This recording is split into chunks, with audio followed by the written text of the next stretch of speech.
ભગવાન શ્રી કૃષ્ણનો જે વર્ણ છે એ તમાલ વૃક્ષની જેમ, તમાકુનું છોડવું તમે જોયું હોય,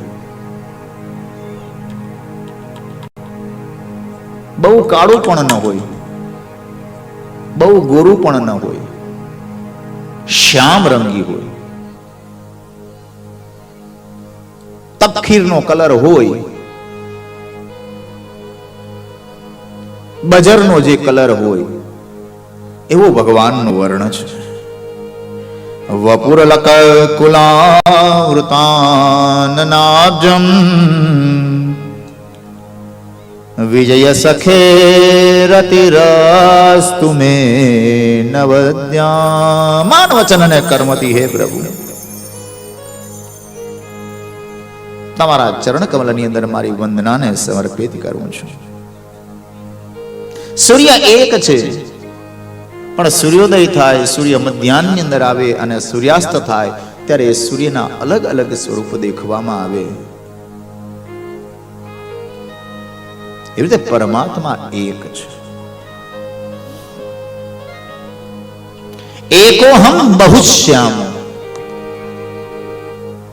આ એક માંથી એને વિસ્તાર કરેલો છે સાહેબ. બાકી બીજા ધર્મો આપણને ઘણી બધી વખત કહેતા હોય કે તમારા રામ આમ, તમારા ગણપતિ આમ, આટલા બધા હોય. સાહેબ ભગવાન એક જ છે અને એ એક માંથી એને વિવિધ સ્વરૂપને ધારણ કર્યા છે.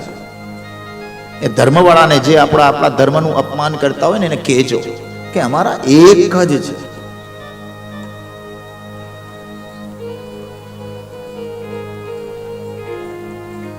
સૂર્ય એક હોય એમ પરમાત્મા એક છે. આ પરમાત્માએ વિવિધ સ્વરૂપને ધારણ કર્યા અને આ ભગવાન છે એ અજન્મા છે.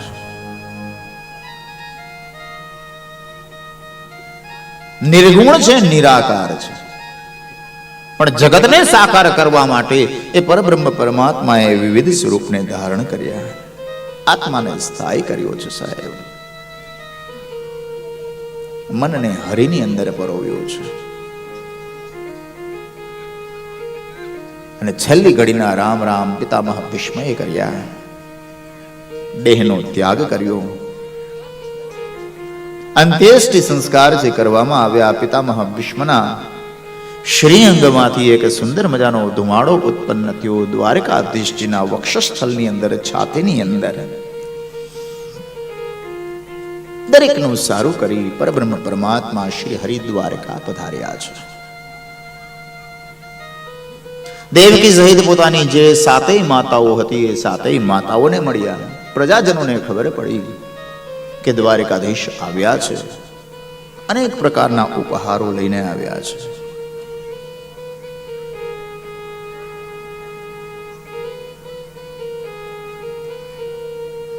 સુંદર મજાના ભેટો. સમય જતા હસ્તિનાપુરની અંદર રાજન પરીક્ષિતનો જન્મ થયો છે. ધૌમ્ય ઋષિ અને કૃપાચાર્ય ઋષિ દ્વારા એમના સ્વસ્તિ પુણ્યવાચન કરવામાં આવ્યા. જાત કર્મ સંસ્કાર કરી અને યુધિષ્ઠિરે આ બંને ઋષિઓને પૂછ્યું કે અમારા કુળની રક્ષા કરવા માટે સુરવીર આ બાળક અમારા જેવો બનશે કે નહીં, કેવું બનશે, એનું ભવિષ્ય તો કહો. ત્યારે બંને ઋષિમુનિઓ કહેવા લાગ્યા કે મહારાજ ચિંતા ન કરો, ઇક્ષ્વાકુ રાજાની જેમ આ પ્રજાપાલક બનશે, રામની જેમ બ્રાહ્મણ ભક્ત બનશે, શૈલી રાજાની જેમ દાતા બનશે, અર્જુન જેવો ધનુર્ધારી બનશે, ભૂમિ જેવો ધરતી જેવો ક્ષમાશીલ બનશે, ધર્મનો રક્ષક બનશે, કલિયુગનો નિગ્રહ છે કરશે. પણ શું બાપજી, પણ એટલે શું?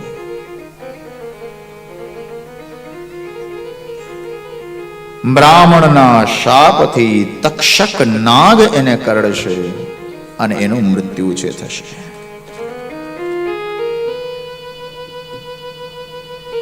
યુધિષ્ઠિર રડવા લાગ્યા કે અમારા વંશની અંદર તો કોઈ પણ એવો વ્યક્તિ નથી કે જેણે બ્રાહ્મણનો દ્રોહ કર્યો હોય, ગુરુનો દ્રોહ કર્યો હોય, સંતનું અપમાન કર્યું હોય.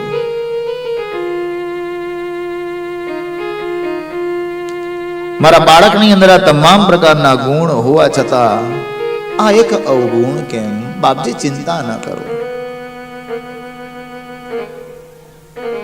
સમયની ગતિ છે. એ ગર્ભની અંદર રહી અને દરેકની પરીક્ષા કરતો હોવાથી આ જગતની અંદર તે પરીક્ષિતના નામે વિશ્વવિખ્યાત બનશે.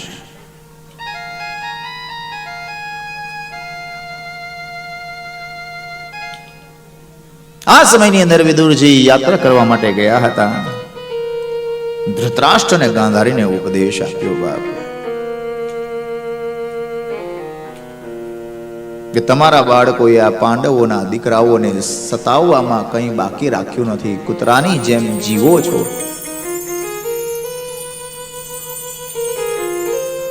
તમારો દેહ છે, તમારી કાયા છે, કરમાઈ ગઈ છે. પારકાની ઓશિયાળ જિંદગી જીવવી એ તમને યોગ્ય લાગે છે? જાઓ હવે તમે તમારા દેહનું કલ્યાણ કરો. ધૃતરાષ્ટ્ર અને ગાંધારી વિદુરજીના ઉપદેશથી હિમાલય તરફ પ્રયાણ કર્યું. બીજા દિવસે સવારે ઉઠીને યુધિષ્ઠિરે જોયું તો મહેલની અંદર ધૃતરાષ્ટ્ર અને ગાંધારીજી છે દેખાયા નહીં. નારદજીએ તેમની શંકાનું સમાધાન કર્યું કે બાપજી દેહનું કલ્યાણ કરવા માટે હિમાલય તરફ ગયા છે.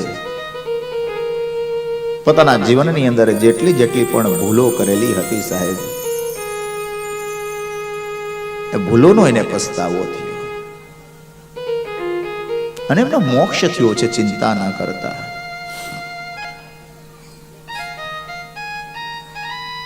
સાહેબ મેં પહેલા દિવસથી કીધું હતું કે આપણી ભાગવતની દિશા થોડીક અલગ છે.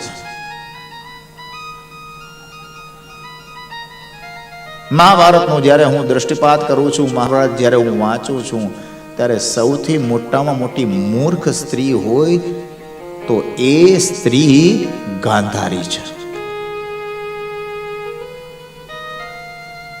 કેમ? તો કે જન્મથી એનો પતિ આંધળો હતો, ત્યારે પતિવ્રતા બનવા માટે એણે ખરેખર પોતે આંધળી બની પોતાની આંખો ઉપર પટ્ટી છે બાંધી દીધી. જો એ સમયની અંદર ગાંધારીએ પોતાની આંખ ઉપર પટ્ટી છે ન બાંધી હોત ને તો મહાભારતનું યુદ્ધ કોઈ દિવસ થાત નહીં. પતિ આંધળો છે,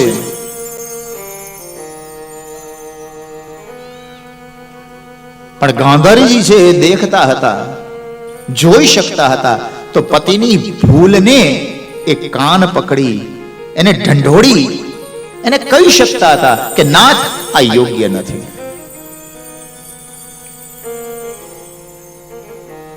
જિંદગીની અંદર આંખ આડા કાન કોઈ દિવસ કરવા નહીં સાહેબ. આ મહાભારતની અંદર સૌથી પહેલા નંબરની અંદર છે.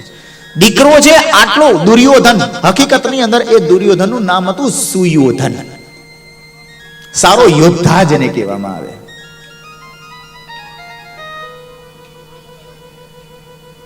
આજની માં છે કેમ દીકરાના કાન છે એ પકડે,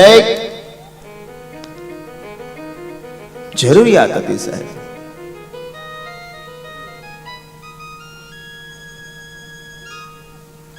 બાળક પાણી માંગે ને દૂધ આપણે હાજર કરીએ આપણી ફરજ છે, 100%ની વાત છે. પણ બાળક ભૂલ કરે ત્યારે એ ભૂલને સુધારવી એક મા બાપ તરીકે સૌથી આપણી પોતાની પહેલી ફરજ છે.